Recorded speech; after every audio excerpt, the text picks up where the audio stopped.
कहते हैं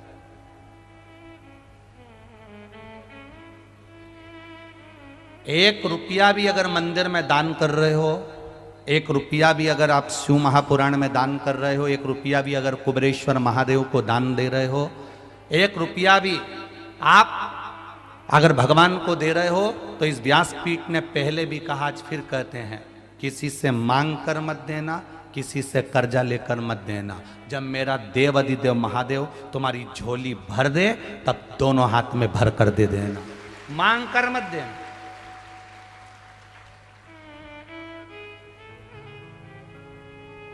किसी मंदिर में दर्शन करने के लिए जाओ और तुम्हारे पर्स में अगर 10 रुपया नहीं है, पड़ोसन तुम्हारे साथ में है, तुम्हारे रिश्तेदार तुम्हारे साथ में, और किसी तीर्थ में तुम दर्शन करने गए हो, बद्रीनाथ दर्शन करने गए हो, केदारनाथ दर्शन करने गए हो, चंपेश्वर महादेव दर्शन करने के लिए गए हो, महाकाल दर्शन करने के लिए गए हो, राम जी के मंदिर दर्शन करने के लिए गए हो, किसी तीर्थ में दर्शन करने के लिए गए हो, तुम्हारा पर्स घर पर रह गया, तुम्हारा पर्स होटल में रह गया, तुम्हारा पर्स गाड़ी में रह गया, तो भी अपनी पड़ोसन से, अपने रिश्तेदार से भगवान के सामने दर्शन करते समय, भगवान सामने है और भगवान के सामने तुम पड़ोसन से मत मांगना कि 10 रुपए दे, मैं तेरे को भी गाड़ी में दे दूंगी। नहीं, भगवान को बुरा लगता है, क्योंकि मेरे सामने खड़ी होकर तू दूसरे के आगे हाथ फैला रही है। मुझसे कहती मैं गाड़ी में से क्या तेरे सामने अंबारियां ला कर दे देता।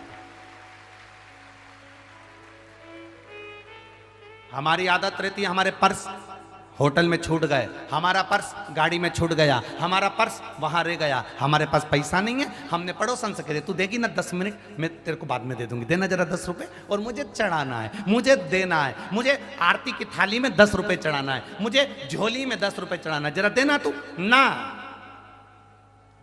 1 रुपया पड़ोसन से मत मांगो, 1 रुपया अपने रिश्तेदारों से मत मांगो। सास साथ में है, सास साथ में है, और तुम अपनी पड़ोसन से कह रही हो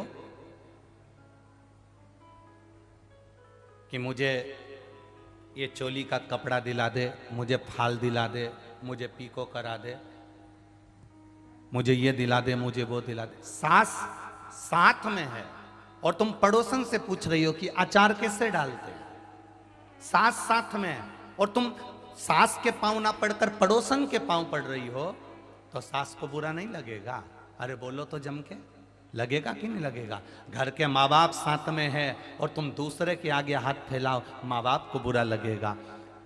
घर के बुजुर्ग तुम्हारे साथ में हैं और तुम दूसरे के आगे हाथ फैलाओ, घर के बुजुर्ग को बुरा लगेगा। मंदिर में भगवान बैठा है और तुम दूसरे के आगे हाथ फैला कर दान दो, भगवान को बुरा लगेगा। उसको बुरा लगता है कि मेरे सामने आया, मेरे पास आया, मेरे नज़दीक आया, मेरे करीब में आया, और मेरे पास आकर, मेरे करीब में आकर, मेरे नज़दीक में आकर दूसरे के हाथ जोड़ रहा है। मत दो दान, ऐसा दान किसी काम का नहीं जो दूसरे से मांग कर दिया जाए।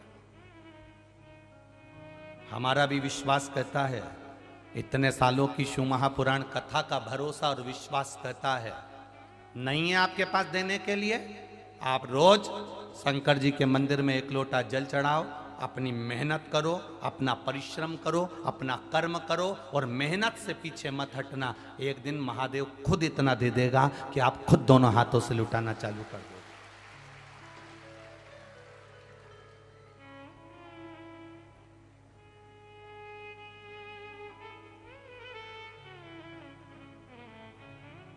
किसी दूसरे के भरोसे पर भजन मत करो,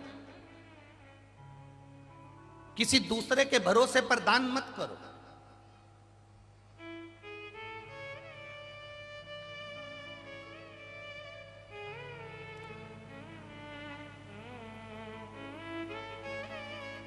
ए भैया, तेरे हाथ जोड़